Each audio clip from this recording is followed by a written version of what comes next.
Hello friends, तर स्वागत आहे तुमचं आपल्या या यूट्यूब चॅनलवरती. मित्रांनो, चॅनलवर नवीन असाल तर चॅनलला सबस्क्राईब नक्की करा. ठीक आहे, बोला, तुम्हाला काय बोलायचं होतं? राजवीरने जान्हवीला थांबवत विचारलं. नाही, काही नाही, जान्हवीने टाळण्याच्या सुरात उत्तर दिलं. कोणासोबत लंचला गेल्या होत्या? राजवीरने थोड्या कडक आवाजात विचारलं. विक्रमसोबत.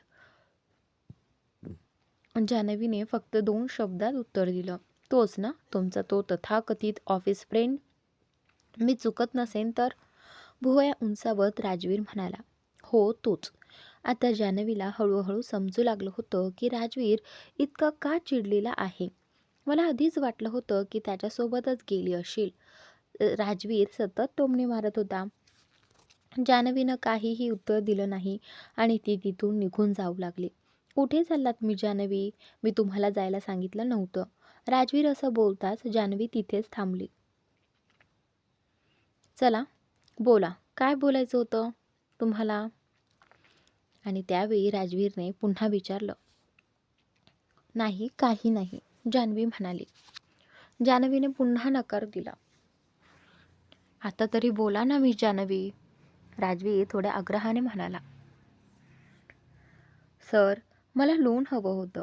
थोडीशी अडखळत जान्हवी शेवटी बोलून गेली. आणि त्याचनंतर त्यासाठी तुम्हाला HR डिपार्टमेंट आणि फायनान्स डिपार्टमेंटशी बोलावं लागेल. यात मी काही करू शकत नाही. राजवीर थोडा नाराज होत म्हणाला. सर, लोन नाही मिळालं तरी चालेल, पण जर काही ॲडव्हान्स मिळालं तर? मी हळूहळू पगारातून कट करून परत देईन, जान्हवी विनवणीच्या सुरात म्हणाली. ॲडव्हान्ससाठी सुद्धा तुम्हाला त्यांच्याशीच बोलावं लागेल. जास्तीत जास्त 1 महिन्याचा ॲडव्हान्स मिळू शकतो, राजवीरने स्पष्ट केलं. आणि त्यानंतर 1 महिन्याचा नाही, मला 6 महिन्यांचा ॲडव्हान्स हवा आहे, जान्हवी म्हणाली. आणि त्यानंतर काय इतका ॲडव्हान्स? कोणतीही कंपनी देत नाही मी जान्हवी. जास्तीत जास्त 1 महिन्याचा ॲडव्हान्सच मिळू शकतो, राजवीर ठामपणे म्हणाला. मग लोन घ्यायचं असेल तर? जान्हवीनं विचारलं. आणि त्यानंतर त्यासाठी काही फॉर्मॅलिटीज आहेत, त्या पूर्ण कराव्या लागतील, मग लोन मिळेल, राजवीरने फारच औपचारिक उत्तर दिलं. तुम्हाला किती लोन हवं आहे? राजवीरने विचारलं. आणि त्याचनंतर 3 लाख रुपये, जान्हवी म्हणाली. जान्हवीने उत्तर दिलं. मग अप्लाय करा, लोनवर 4% व्याज लागेल, राजवीरने माहिती दिली. 4%? जान्हवीने आश्चर्याने विचारलं. जान्हवी थोडी आश्चर्यचकित झाली. हो, राजवीर म्हणाला. राजवीरने खात्री दिली. सर, लोन किती वेळात अप्रूव्ह होईल? जान्हवीनं विचारलं. तेच सांगू शकतील, राजवीर म्हणाला. सर, तुम्ही सांगितलं असतं तर कदाचित लवकर झालं असतं, जान्हवी म्हणाली. जान्हवीनं विनंती केली. मी असं कसं सांगू शकतो मी जान्हवी? कंपनीचे नियम आहेत आणि प्रक्रिया आहेत, त्या सगळ्यांना पाळाव्याच लागतात. कुणाबद्दल करता येत नाही, राजवीरने ठाम नकार दिला. ठीक आहे, जान्हवी म्हणाली. असं म्हणत जान्हवी तिथून निघून गेली. राजवीरने जान्हवीला विक्रमसोबत लंचला जाताना पाहिलं होतं, त्यामुळेच तो चिडलेला होता. माझ्याशी थेट का नाही बोलू शकली की तिला पैसे हवेत? मी तर देऊ शकलो असतो, पण नाही, लोन हवंय, ॲडव्हान्स हवाय, राजवीर म्हणाला. जान्हवी निघून गेल्यावर तो स्वतःशीच पुटपुटला. राजवीरची इच्छा होती की जान्हवीनं त्याच्याकडे थेट मित्रासारखं मदतीसाठी यावं, एखाद्या एम्प्लॉईसारखं नव्हे. माहिती नाही तिला पैशांची गरज का आहे, तिने मला काहीच सांगितलं नाहीये. त्या फ्रेंडला मात्र नक्की सांगितलं असेल, म्हणूनच त्याच्यासोबत लंचला गेली. मला काहीच सांगितलं नाही, सांगेलही का? मी तिच्यासाठी मित्र आहे का? पण एकदा तरी बोलून पाहायला हवं होतं. मी नक्की मदत केली असती. ती मला मित्र मानो वा न मानो, पण मी तिला मित्र मानतो. एकदा सांगितलं असतं तर समस्या तरी कळली असती. मी स्वतःहून मदत करायला हवी होती का? काहीच कळत नाही. ती खूप टेन्शनमध्ये दिसते. नाही, थांबतो. तीच सांगेलच आणि नाही सांगितलं तर कुणाकडून तरी मदत घेतली असेल. घेतली तर घेऊ देत. कदाचित तो कुणी तिच्यासाठी माझ्यापेक्षा जास्त महत्त्वाचा असेल. मला काय? तसंही मला कळून जाईल की तिच्या आयुष्यात माझं काहीच महत्त्व नाही. राजवीर जान्हवीसाठी काळजीत होता. तिला मदतही करायची होती, पण तो हेही इच्छित होता की स्वतः पुढे येऊन मदत मागावी. त्याने जबरदस्तीने तिच्या आयुष्यात हस्तक्षेप करू नये. दुसरीकडे जान्हवीही तितकीच अस्वस्थ होती. सरांनी तर नकार दिला. मला वाटत नाही हे काही मदत करतील. मला त्यांना आधीच काहीच सांगायला नको होतं. मीच खोटी आशा दिली.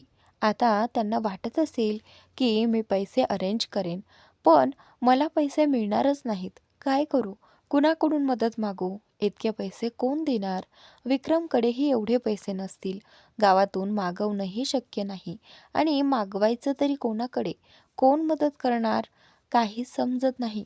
सगळी चूक माझीच आहे. मी मनापासून बोलायलाच नको होतं. का बोलले मी? का मला अशी आशा वाटली? जान्हवी म्हणाली. आज जान्हवी फारच त्रस्त होती. तिचा चेहरा उतरलेला होता. बराच वेळ ती याच संशयात होती, काय करावं आणि काय नको.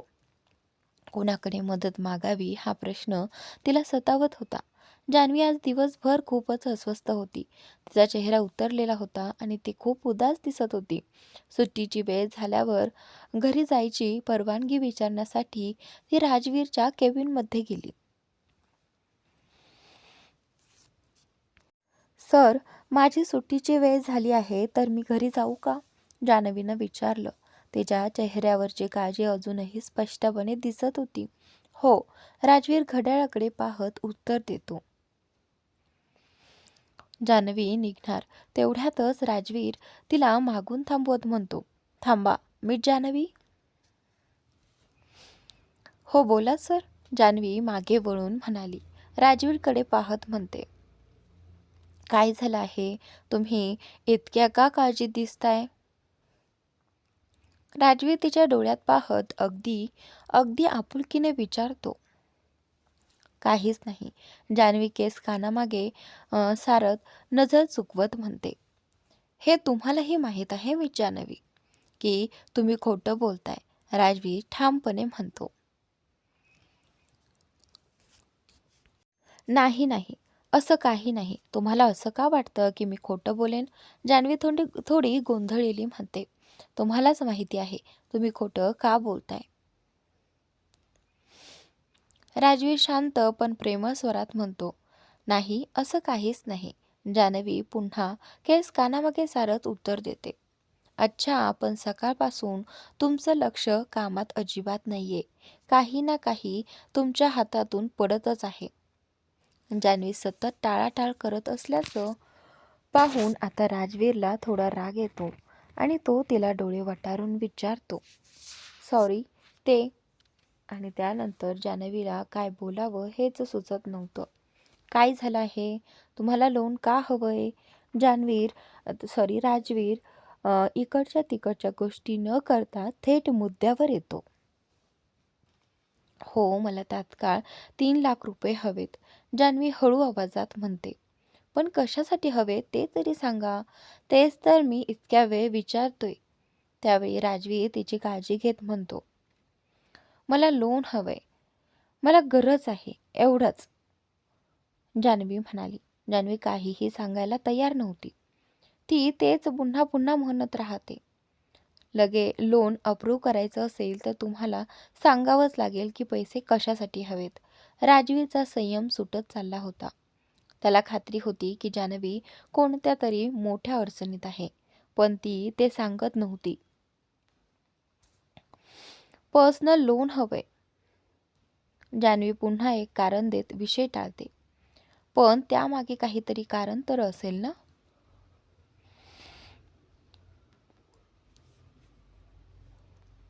राजवीर वारंवार विचारत होता. त्याला वाटत होतं की जान्हवी नक्कीच अडचणीत आहे. नाही, सोडून द्या. तसंही लोन अप्रूव्ह व्हायला खूप वेळ लागेल. राजवीर ऐकत नाहीये हे पाहून जान्हवीनेच माघार घेतली. मी जान्हवी, तुम्ही मला खरं सांगाल तर विश्वास ठेवा, मी तुम्हाला पैसे देईन. लोन पास करून घ्यायची गरज नाही. व्याजही द्यावं लागणार नाही. मी जितकी रक्कम देईन तितकी परत केली तरीही चालेल किंवा नका करू. जान्हवीला लोन नको असं म्हणताना पाहून राजवीला तिची खरंच काळजी वाटत होती. नाही, मी पैसे परत करेन. प्लीज तुम्ही माझं लोन अप्रूव्ह करून द्या. मला तात्काळ पैशांची गरज आहे. या राजवीरच्या शब्दातून तिला थोडीशी आशा दिसली. मी सांगतोय ना, 3 काय 5 लाख द्या, पण कारण सांगावंच लागेल. कारण न कळता पैसे द्यायचे नाहीत, यावर राजवीर ठाम म्हणाला. मला फक्त पैसे हवेत. जान्हवी कारण सांगायला तयार नव्हती. तेच तर विचारतोय. का? आणि पूर्ण सत्य हवंय. अजिबात खोटं नाही. राजवीर तिला सरळ डोळ्यात पाहत म्हणतो. त्याला भीती होती की ती काहीतरी खोटं कारण सांगेल, पण त्याला फक्त खरंच ऐकायचं होतं. मला उशीर होत आहे, मी निघते, असं म्हणत जान्हवी उठली.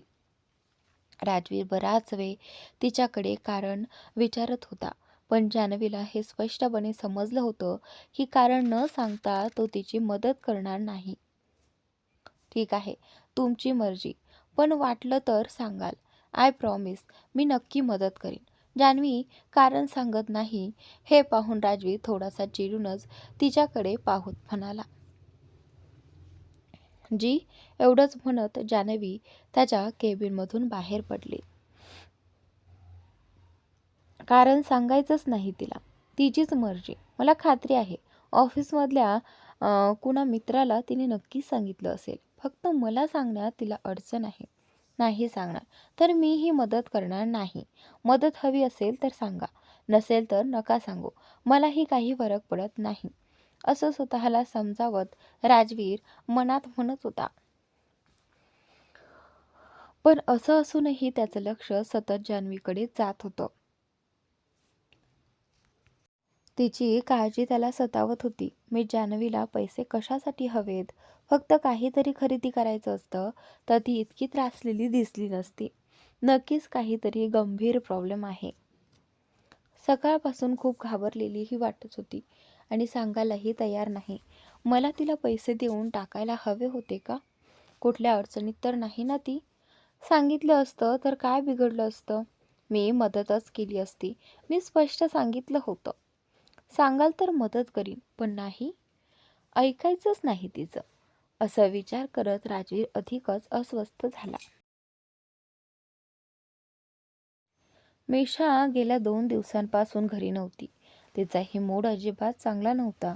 ती तिच्या बुवासोबत बाहेर गेली होती आणि तिथून थेट भीमाथा मंदिर दर्शनासाठी जाणार होती. अर्जुनने तिच्या घरी 3-4 वेळा फोन केला होता, पण ती घरी नव्हती. माहिती नाही मिशाजी कुठे गेली असेल. मुद्दाम माझ्याशी बोलायचं नाही म्हणूनच घरी नाहीये बहुतेक. खरंच माझाच मेंदू खराब झाला होता. मी उगाचच तिच्यावर इतका राग काढला. यात तिची काहीच चूक नव्हती. एवढ्या अडचणीतून तिने मला फोन केला होता आणि मी तिच्याशी नीट बोलण्याऐवजी सगळंच बिघडवलं.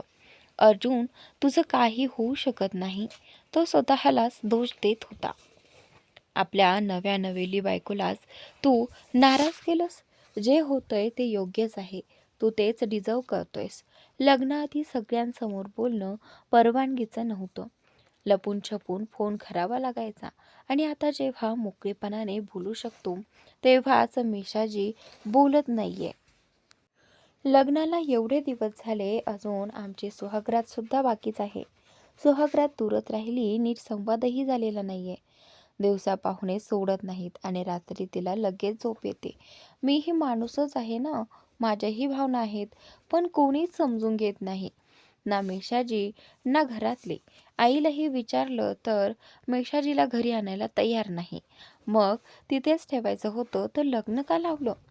ऑफिसमध्ये बसून अर्जुन सतत मिशाचाच विचार करत होता. पुढे काय करायचं, तिला कसं समजवायचं याचा त्याला काहीच अंदाज येत नव्हता. इकडे मिशा तिच्या बुवाच्या घरी होती आणि अर्जुनवर प्रचंड रागावलेली होती. अर्जुनजी असं वागतील असं मी कधीच विचारलं नव्हतं. लग्नाआधी किती प्रेमाने बोलायचे, लग्न झालं आणि त्यांचा स्वभावच बदलून गेला. सगळे बरोबरच म्हणतात, लग्नानंतर सगळे पुरुष बदलतात. लग्नाआधी कधीच माझ्यावर रागावले नव्हते, इतक्या प्रेमाने बोलायचे. लग्नाला अजून 2 दिवसही झाले नाहीत आणि उगाचच राग काढायला लागले. यात माझी काय चूक? कुणी मला फोनच दिला नव्हता बोलायला आणि ते असं बोलत होते जणू मी मुद्दाम त्यांच्याशी बोलत नव्हते. आता मात्र मी खरंच बोलणार नाही. मला घ्यायला आले तरीही नाही, कधीच नाही. खूप वाईट आहेत ते, असं म्हणत मिशा मनापासून दुखावली गेली होती. जान्हवी घरी आली. कपडे बदलून तिने स्वयंपाकाला सुरुवात केली. थोड्याच वेळात तनूही घरी आली. जान्हवीला पाहताच तनू पटकन तिच्या जवळ आली आणि आशेने भरलेल्या नजरेने विचारू लागली, काहीतरी जमलं का जान्हवी? पैशांची व्यवस्था झाली का? जान्हवी उदास चेहऱ्याने म्हणाली, नाही दी, लोन अप्रूव्ह व्हायला वेळ लागणार आहे आणि ॲडव्हान्सही जास्तीत जास्त 1 महिन्याचाच मिळू शकतो. जान्हवी म्हणाली. हे ऐकताच तनू पूर्णपणे खचली. आता मी काय करू? मला खूप भीती वाटते. त्याने आज रात्रीच पैसे घेऊन बोलावलं आहे, ती घाबरलेल्या स्वरात म्हणाली. तनूला जान्हवीकडून खूप अपेक्षा होत्या. तिला वाटलं होतं की जान्हवी मोठ्या कंपनीत काम करते तर एवढ्या रकमेचं लोन तिला सहज मिळेल, पण तसं काहीच झालं नव्हतं. त्यामुळे तिच्या सगळ्या अपेक्षा मोडल्या होत्या आणि ती अधिकच अस्वस्थ झाली होती. दी, आपण पोलिसात तक्रार करू शकत नाही का? जान्हवीनं विचारलं. नाही, हा सायबर क्राईमचा विषय आहे आणि आपण कोणताही धोका घेऊ शकत नाही. तनूने ठामपणे नकार दिला. मग मी काय करू? एवढे पैसे कुठून आणू? मला काही सुचत नाहीये, असं म्हणून तनू रडू लागली. दी, शांत व्हा. जान्हवी तिला समजवण्याचा प्रयत्न करत होती, पण तनूचं रडणं थांबत नव्हतं. आज रात्रीपर्यंतच वेळ आहे. पैसे दिले नाही तर ते माझा व्हिडिओ व्हायरल करतील. मग मी आईबाबांना काय तोंड दाखवणार? तनू पूर्णपणे घाबरून गेली होती. तो व्हिडिओ कधी आईबाबांपर्यंत पोहोचेल या भीतीने ती हादरून गेली होती. आणि त्यानंतर तर तनू जोरजोरात रडत होती. तिला पाहून जान्हवीच्याही डोळ्यात पाणी आलं. तनू आपल्या खोलीत गेली आणि इकडे तिकडे सामान फेकू लागली. जान्हवी तिथे गेली तेव्हा तिला दिसलं की तनूच्या हातात चाकू होता आणि ती स्वतःला इजा करणार होती. दी, हे तुम्ही काय करत आहात? असं म्हणत जान्हवीने पटकन तिच्या हातातून चाकू हिसकावून घेतला. मी आता जिवंत राहू शकत नाही. माझे आई बाबा मला कधीच माफ करणार नाहीत, तनू रडत म्हणाली. दी, काळजी करू नका, पैशांची व्यवस्था होईल, असं म्हणत जान्हवीने तिचे अश्रू पुसले. कशी होईल? आता वेळही उरलेला नाही, तनू निराशेने म्हणाली. मला एक माणूस माहिती आहे जो पैसे देईल. तुम्ही इथेच थांबा, मी लगेच येते. काहीही चुकीचं करू नका, मी पैसे घेऊन येते. माझी वाट पहा, जान्हवी पूर्ण विश्वासाने म्हणाली. जान्हवीच्या शब्दांनी तनूला थोडं समाधान मिळालं. जान्हवी आपल्या खोलीत गेली, फोन आणि बॅग घेतली आणि थेट राजवीरच्या घराकडे निघाली. राजवीरच्या घराच्या गेटवर बसलेल्या वॉचमननं तिला थांबवत विचारलं. जी मॅडम? आणि त्यावेळी मला सरांना भेटायचं आहे, जान्हवी म्हणाली. आम्हाला कोणालाही भेटायला बोलावलं नाही, असं म्हणत वॉचमननं तिला थांबवलं. प्लीज, मला त्यांना भेटणं खूप अर्जंट आहे, जान्हवी विनवणी करत म्हणाली.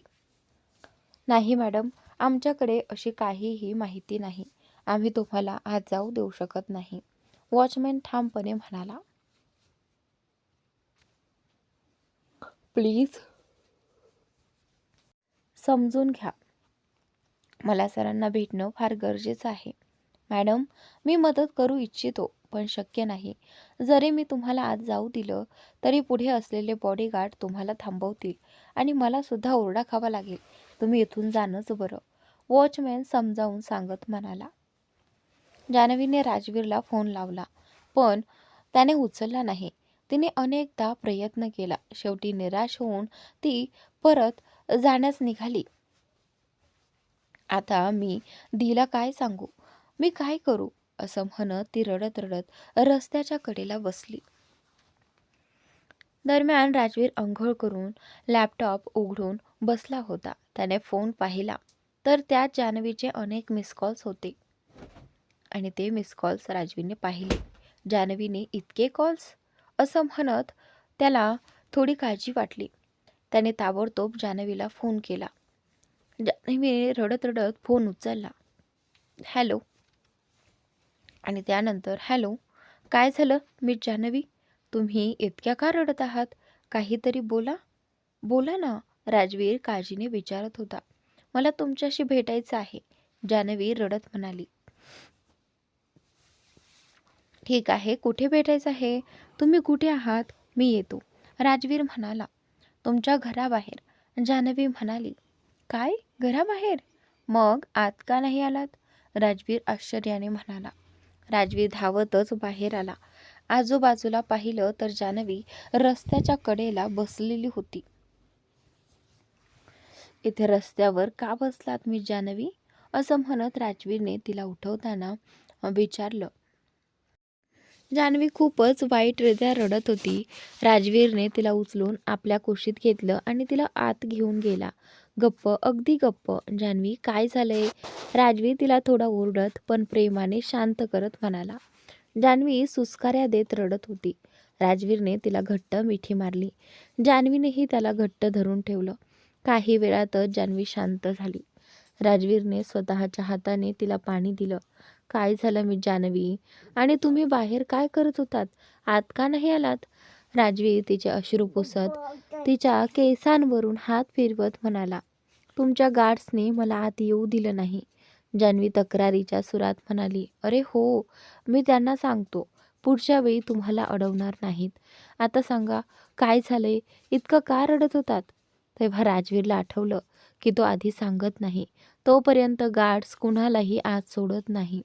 मला पैशांची गरज आहे, खूप अर्जंट, आत्ताच, जान्हवी हळू आवाजात म्हणाली. 3 लाख, राजवीर तिच्या डोळ्यात पाहत विचारतो. हो, जान्हवी मान हलवते. थांबा, असं म्हणत राजवीर उठून बाहेर गेला. थोड्याच वेळात तो आपल्या खोलीतून पैसे घेऊन आला आणि जान्हवीकडे दिले. हे घ्या, राजवीर म्हणाला. मी हळूहळू परत करीन, जान्हवी म्हणाली. काही हरकत नाही, तुम्हाला आत्ता कारण सांगायचं नसेल तर तेही ठीक आहे, राजवीर शांतपणे म्हणाला. जान्हवी त्याच्याकडे पाहत राहिली. जर तुम्हाला सांगायचं नसेल तर मी जबरदस्ती करणार नाही. तिला अस्वस्थ वाटते हे लक्षात येताच राजवीर म्हणाला. ज्या दीदी माझ्यासोबत राहतात त्यांच्यासाठी हे पैसे हवेत, जान्हवी खाली मान घालून म्हणाली. मग त्यांच्यासाठी तुम्ही इतकं का रडत आहात, रडत होतात. त्यावेळी राजवीरला सुरुवातीला विश्वासच बसला नाही, पण मग तो थोडा गंभीर होत म्हणाला. कोणीतरी त्यांना ब्लॅकमेल करत आहे, जान्हवी म्हणाली. पण का, राजवीर म्हणाला. राजवीरने विचारलं. त्याच्याकडे त्यांचा एक व्हिडिओ आहे. हे सांगताना जान्हवी खूप अस्वस्थ झाली होती, पण तिला वाटलं की राजवीरला सगळं सांगणं गरजेचं आहे. व्हिडिओ, कसला व्हिडिओ, राजवीर गोंधळून विचारतो. तो, जान्हवी म्हणाली. जान्हवीला फारच लाज वाटत होती. सांगा मी जान्हवी, राजवीर तिला प्रोत्साहन देत म्हणाला. त्यांच्या बॉयफ्रेंडसोबतचा. ती खाली पाहत म्हणाली, न्यूड व्हिडिओ आहे का? राजवीर खात्री करून घेतो. हो, पैसे नाही दिले तर? जान्हवीचा आवाज थरथरत होता. मग त्यांनी पोलीस तक्रार करायला हवी. राजवीर म्हणाला, नाही, जर तो व्हिडिओ लीक झाला तर? जान्हवी भीतीने म्हणाली, असं काही होणार नाही आणि पैसे दिले म्हणजे तो व्हिडिओ लीक होणार नाही त्याची काय खात्री? त्यापेक्षा पोलीस तक्रार करणं जास्त योग्य आहे. राजवीर समजावत म्हणाला, मीही दीदींना तेच सांगितलं, पण त्या खूप घाबरल्या आहेत. जान्हवी म्हणाली, ब्लॅकमेलरने किती पैशांची मागणी केली आहे? राजवीर विचारतो आणि त्यावेळी जान्हवी म्हणाली की 20 लाख. जान्हवी म्हणाली, 10 लाख त्यांचा बॉयफ्रेंड देतोय, 5 लाख त्यांच्याकडे होते, 2 लाख त्यांनी ॲडव्हान्स घेतलेत, अजून 3 लाख कमी पडत होते. इतक्या मेहनतीची कमाई. इतकं बोलताच जान्हवी पुन्हा रडू लागली. रडू नका. राजवीर तिला शांत करत म्हणाला, तो व्हिडिओ लीक झाला तर त्या आत्महत्या करतील. जान्हवी रडत म्हणाली, असं काही होणार नाही. राजवीर तिच्या खांद्यावर हात ठेवून तिला धीर देतो. आणि त्यानंतर तुम्ही त्यांचा नंबर द्याल मला? राजवीर विचारतो. हो, पण का? राजवीर म्हणाला. जान्हवी आश्चर्याने विचारते. द्या ना, राजवीर म्हणाला. राजवीर शांतपणे म्हणतो. राजवीर नंबर घेतो, कुणाला तरी मेसेज करतो आणि मग लॅपटॉप उघडतो. जान्हवी त्याच्याकडे एकटक पाहत होती.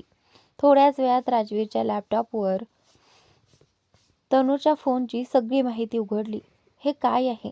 तुम्ही हे कसं केलं? जान्हवी प्रचंड आश्चर्यचकित होऊन विचारते. आणि त्यावेळी काही नाही, मी फक्त फोन हॅक करून घेतलाय. राजवीर अगदी सहजपणे म्हणतो. काय? जान्हवीनं विचारलं. हे ऐकून जान्हवी हादरूनच गेली होती. हाच तो व्हिडिओ आहे. राजवीरनं व्हिडिओ उघडताच जान्हवीनं चेहरा दुसरीकडे वळवला. पाहता असं वाटतंय की हा व्हिडिओ घरातलाच आहे. कोणाचं घर आहे हे? राजवीर विचारतो. कदाचित तो तिच्याच बॉयफ्रेंडचा व्हिडिओ असावा. जान्हवी राजवीरला सांगत म्हणाली. पण आपल्या स्वतःच्या घरात कोणाचा व्हिडिओ लीक होणं थोडं विचित्र नाही? नाही का? राजवीर संशयानं व्हिडिओकडे पाहत म्हणाला. हो, पण काही सांगता येत नाही. कदाचित तिच्या बॉयफ्रेंडसोबत अजून लोकही त्या घरात राहत असतील. जान्हवीनं उत्तर दिलं. आणि त्यानंतर मग तुला असं का वाटतं की हे त्याच्या मित्राचंच काम असू शकतं? राजवीरने विचारलं. होऊ शकतं, पण जोपर्यंत आपल्या हातात ठोस पुरावा लागत नाही तोपर्यंत काही नक्की सांगता येत नाही. जान्हवी खांदे उडवत म्हणाली. राजवीरने तनूच्या कॉल लिस्टमधून तिच्या बॉयफ्रेंडचा नंबर घेतला आणि तोही हॅक करण्यासाठी प्रयत्न सुरू केला. पण त्याचाच नंबर का? जान्हवीने आश्चर्याने विचारलं. कारण ब्लॅकमेलर त्यालाही कॉल करत असण्याची शक्यता आहे. राजवीर शांतपणे म्हणाला. हो, बरोबर आहे. जान्हवी मान हलवत म्हणाली. राजवीर बराच वेळ त्यात गुंतलेला होता. जान्हवीला काही समजत नव्हतं, म्हणून ती शांतपणे बाजूला बसून सगळं पाहत होती. ब्लॅकमेलरला पैसे देण्यासाठी कोण जाणार आहे? राजवीरने अचानक विचारलं. कदाचित तिचा बॉयफ्रेंड, जान्हवी म्हणाली. ठीक आहे, चला, असं म्हणत राजवीरने लॅपटॉप बंद केला आणि उठला. कुठे? जान्हवीने गोंधळून विचारलं. तुमच्या घरी, राजवीर उत्तर देत म्हणाला. पण माझ्या घरीच का? तिथे जाऊन तुम्ही काय करणार? जान्हवी अधिकच गोंधळी. पण राजवीरने तिच्या प्रश्नाचं उत्तर दिलं. नाही, त्याने तिचा हात धरला आणि तिला सोबत नेलं. त्याने एक गाडी मागवली होती. नेहमीची त्याची काळी रोल्स रॉयस नव्हती, ही एक साधी गाडी होती. राजवीरने कॅब घातली. चला मी जान्हवी, तो म्हणाला. त्याने जान्हवीसाठी कारचं दार उघडलं, तिला बसवलं आणि स्वतः ड्रायव्हिंग सीटवर बसला. तुम्ही स्वतः ड्राईव्ह करणार? जान्हवीनं विचारलं. हो, काही अडचण आहे का? गाडी सुरू करत राजवीरने तिच्याकडे पाहत विचारलं. नाही, जान्हवी हलकेच मान हलवत म्हणाली. दोघेही जान्हवीच्या घरी पोहोचले.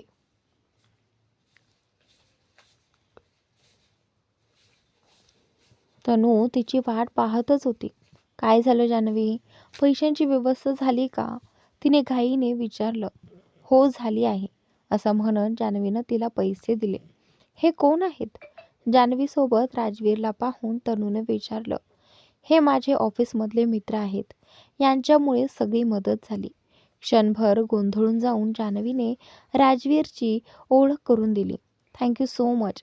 मी शब्दात सांगू शकत नाही की तुम्ही माझी किती मोठी मदत केली आहे. मी लवकरच तुमचे पैसे परत करीन, तनू कृतज्ञतेने म्हणाली. त्यानंतर तनूने विजयला कॉल केला. पैशांची व्यवस्था झाली आहे, तिने सांगितलं. पैसे द्यायला कोण जाणार आहे? राजवीरने तनूला विचारलं. विजय जाईल, तो माझा बॉयफ्रेंड आहे, तनूने उत्तर दिलं. माझ्या मते तुम्हीही त्याच्यासोबत गेलंच पाहिजे, राजवीर म्हणाला. नाही, ते धोकादायक असू शकतं, जान्हवी मध्येच बोलली. धोकादायक कसं? आपण सगळेच जाऊ, जितके जास्त लोक तितकं सुरक्षित, राजवीरने समजावत सांगितलं. इतक्यात विजयही तिथे पोहोचला. बेबी, पैशांची व्यवस्था झाली आहे, तनूने त्याला सांगितलं. Thank God. मला वाटत होतं की आपण कुठल्या मोठ्या अडचणीत अडकू, असं म्हणत विजयने तनूला मिठीत घेतलं. थांबा, मी पैसे घेऊन येते, एवढंच बोलून तनू पैसे आणायला आत गेली. तनू निघून गेल्यानंतर विजय जो आहे तो राजवीरकडे पाहत थोड्या संशयाने विचारतो. तुम्ही कोण? मी तुम्हाला याआधी कधी पाहिलं नाही. राजवीर सहजपणे जान्हवीच्या गळ्याभोवती हात म्हणतो, जान्हवीचा बॉयफ्रेंड? हे ऐकताच जान्हवीने मोठ्या मोठ्या डोळ्यांनी राजवीरकडे पाहिलं, जणू विचारत होती, तो हे काय बोलतोय? राजवीरने भुवया उंचावत शरारती नजरेने तिच्याकडे पाहिलं. दरम्यान तनूने 10 लाख रुपये पूर्ण करून एका बॅगेत ठेवले होते. तुमचे 10 लाख कुठे आहेत? तनू विजयला विचारते. ते घरीच आहेत, विजय उत्तर देतो. मग तेही घेऊन आलं असताना? तनू थोडी चिडून म्हणते. मला माहिती नव्हतं की पैशांची व्यवस्था झाली आहे की नाही, नाहीतर मी पैसे घेऊनच आलो असतो. आता घरी जाऊन पैसे घेईन आणि थेट ब्लॅकमेलरकडे जाईन, विजय समजावून सांगतो. मग आम्हीही सोबत येऊ, तनू ठामपणे म्हणते. नको बेबी, मुलींनी जाणं सेफ नाही, विजय तिला थांबवतो. तेवढ्यात राजवीर उठत खिशात हात घालत म्हणतो. मीही येतोय ना, मग काही प्रॉब्लेम होणार नाही. आम्ही मागे थांबू, तू जाऊन पैसे दे. पण जर विजय अजून बोलणारच होता, तेवढ्यात तनुजाचं बोलणं मध्येच थांबवते. नाही विजय, हे बरोबर बोलत आहेत. तू एकट्याच जाणार आहेस. आपल्याला माहीत नाही की तिथे किती लोक असतील, त्यांच्या हातात शस्त्रही असू शकतात. पण बेबी, मी तुझी जान धोक्यात घालू शकत नाही, विजय काळजीने म्हणाला. मी तुला एकट्याने जाऊ देणार नाही. तनू जी आहे ते ठामपणे सांगते. मी एकटी नाही जाणार, माझा मित्रही माझ्यासोबत येईल, विजय समजावतो. तरी सुद्धा आम्हीही येणार, जितके जास्त लोक तितकं चांगलं. तनू आपला निर्णय बदलत म्हणाली. ठीक आहे, पण तुम्ही सगळे मागेच थांबा, त्यांना संशय यायला नको. जास्त लोकांनी पाहिलं तर आपल्यावर शंका घेतील, विजय सांगतो. मी घरी जाऊन पैसे घेऊन येतो, असं म्हणत विजय निघतो. आम्ही थेट ब्लॅकमेलरच्या लोकेशनवरती पोहोचतो, राजवी त्याला सांगतो. ठीक आहे, मी पैसे घेऊन तिथे येतो, विजय उत्तर देतो. सगळे निघाले. तनू, जान्हवी आणि राजवीर कारमध्ये होते. तर विजय आधी बाईकवर घरी गेला आणि नंतर ब्लॅकमेलरच्या लोकेशनकडे निघाला. राजवीरने कार रस्त्याच्या कडेला थांबवली होती. तो परिसर पूर्णपणे सुनसान होता. मला खूप भीती वाटते, जान्हवी रस्ता पाहत घाबरून म्हणते. मी आहे ना, असं म्हणत राजवीर तिच्या हातावर हात ठेवतो. हो, असं म्हणत जान्हवी पटकन आपला हात झटकते. मेलर काळ्या रेनकोटमध्ये होता आणि त्याने चेहरा काळ्या कपड्याने झाकलेला होता. विजय जसा त्याच्याजवळ गेला तसंच अनेक लोकांनी त्याला घेरलं. हे काय? हे लोक तर विजयला मारतील. इतके लोक पाहून तनू घाबरून जाते. ती घाईघाईने कारचा दरवाजा उघडून बाहेर धावते. प्लीज विजयला काही करू नका. आम्ही पैसे देत आहोत ना. आता अजून काय हवंय तुम्हाला? ती त्या लोकांवर ओरडते. मित्रांनो, इथून पुढची स्टोरी तुम्ही रीड करा प्लीज. रात्रीचा सगळा व्हॉइस ओव्हर मी देईल, पण प्लीज इथून पुढची स्टोरी तुम्ही रीड करा. माझ्याकडे पाहुणे आले आहेत, त्यामुळे आत्ता रीड करणं पॉसिबल नाही आहे. तर प्लीज रात्रीच्या स्टोरीला व्हॉइस माझा असेल, पण आत्ता तरी तुम्ही रीड करा.